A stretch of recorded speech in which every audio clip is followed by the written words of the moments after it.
Scuff, ready for our first Patrick show next week? Sorry, Sab. I'm visiting my girlfriend Tracy for Valentine's Day next week, so I won't be joining on next week's episode. What am I supposed to do next week when you're away? I don't know. What do you normally do when I'm gone? Wait for you to get back.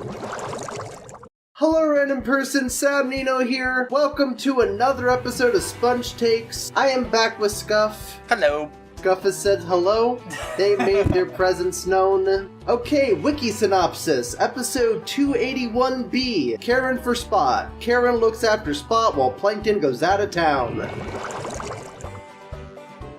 First off, I like the focus on Karen. She's just a really fun character we only see every now and then, so I was happy to see an episode focused on her, as well as Spot, since he was introduced in Season 9. In case you didn't know, he's Plankton's little amoeba pet, and since he's still a pretty new character, there's still a lot they could do with him, so it's a smart idea to do another episode with him. I love Spot being recurring. It's a really nice bit of continuity. It's like the one new character that they're making real good use of, and that just kind of just fits in. Who doesn't like Spot? Even if you're the biggest of all sponge boomers, how do you not like Spot? The beginning of the episode was my favorite, just Karen freaking out, then SpongeBob comes along and antics ensue. The middle was less entertaining. It was still cool. They were going around Bikini Bottom and chasing Spot, and they were creative about some of the stuff. But then the ending was very weird. Like, as soon as Karen made this infinite pill, like, I thought that was kind of weird, and then Spot grew forever, and then he broke off from himself, and then that just flowed up and absorbed the sun,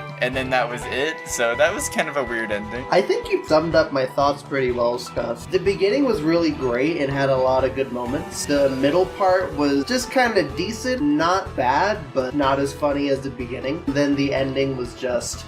what? One nice thing, though, that you pointed out was that Plankton never mentioned the formula even once. It was just about being evil and world domination. So that was a nice change of pace. He didn't even say the word formula. It's nice seeing Plankton's other hobbies other than Krabby Patty's secret formula. Yeah, I like the evil convention he went to. One thing about Plankton at the convention, though, is that he says it's in Shell City. It still looks like it's in Bikini Bottom, which apparently has happened before, and you and me are talking about that, and it's just a bummer that they kind of changed what Shell City is, I guess. It's not the gift shop necessarily, it's also an area in Bikini Bottom. I don't like how they changed Shell City. Like, I appreciate the reference, because they've been making a lot of movie references, like Dennis and Mindy showing up in the main series as cameos, but it completely demolishes any threat in the show anymore, especially since there is an unexplored location they could have used instead. New Kelp City. When was the last time we've seen New Kelp City ever since we first saw it in Whatever Happened to SpongeBob? There's no representation of it. Yeah, that could have been not? a nice compromise.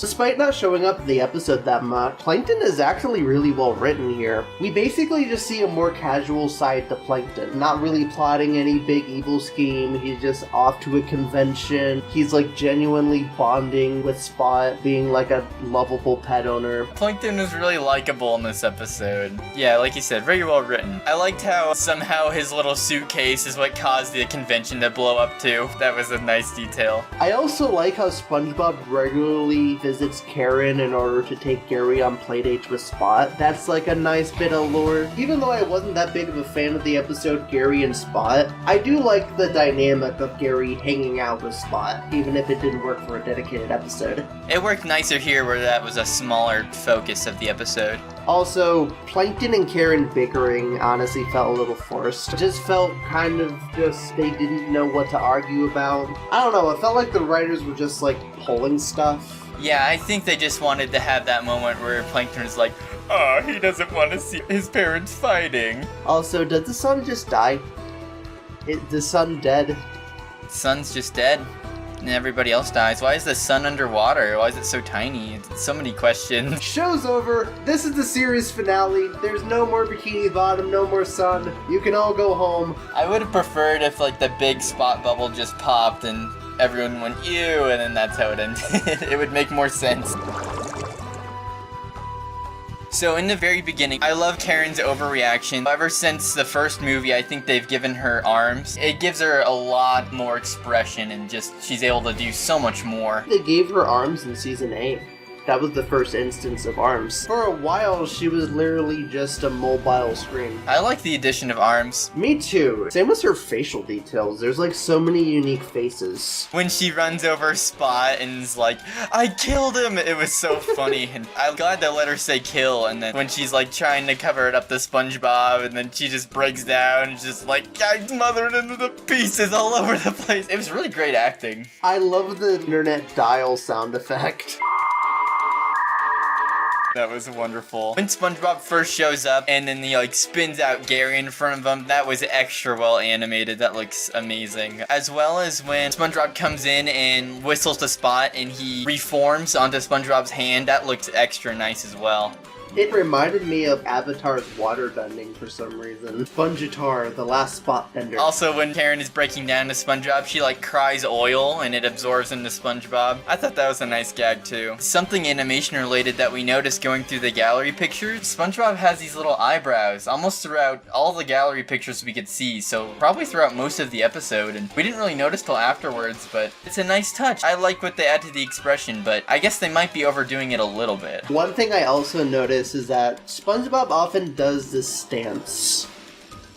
I think I noticed it like 2 or 3 times in this episode. I always draw that same pose too, so I can understand why. It'd be kind of like a default pose to fall back on when he's not doing any pose in particular. It was cute how Gary playing with Spot is him just smashing him with his eyeball. That was cute and funny. Also, when they were chasing Spot outside, SpongeBob ran past a policeman and accidentally took their donut on his nose and he like flinged it back and the cop choked on it. I thought that was a nice gag because like for a sec I was like, oh, SpongeBob's not just gonna steal that donut. He's too good for that, so it felt nice to see him give it back to him, but then it chokes him, so...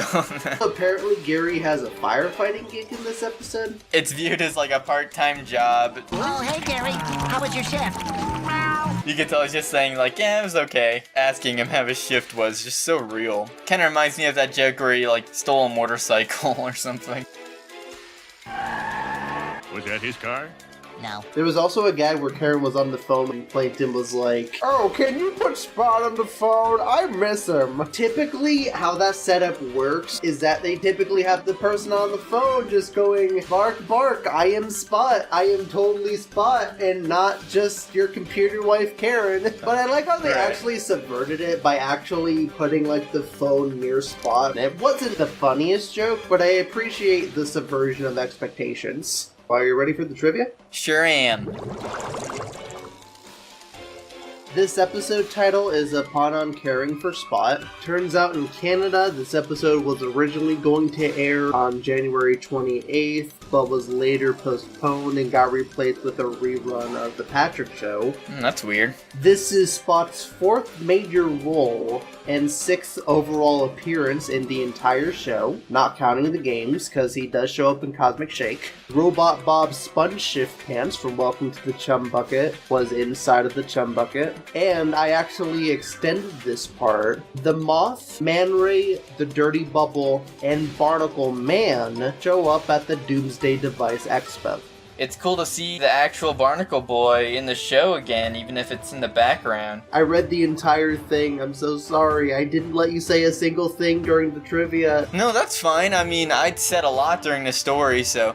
I mean, there's not a lot to trivia to mention anyways. Hopefully next episode... Wait, you're gone next week. Hopefully the one after that will have a lot more trivia to go off of. By the way, guys, you've probably been checking out this Cosmic Shake footage as you're watching. Me, Sab, and Tracy are streaming it on Twitch every now and then. We don't have specific days, but Sab does announce it on his community channel whenever we do one, and yeah, we'd love to see you there whenever we have another one. Yeah, check out the community.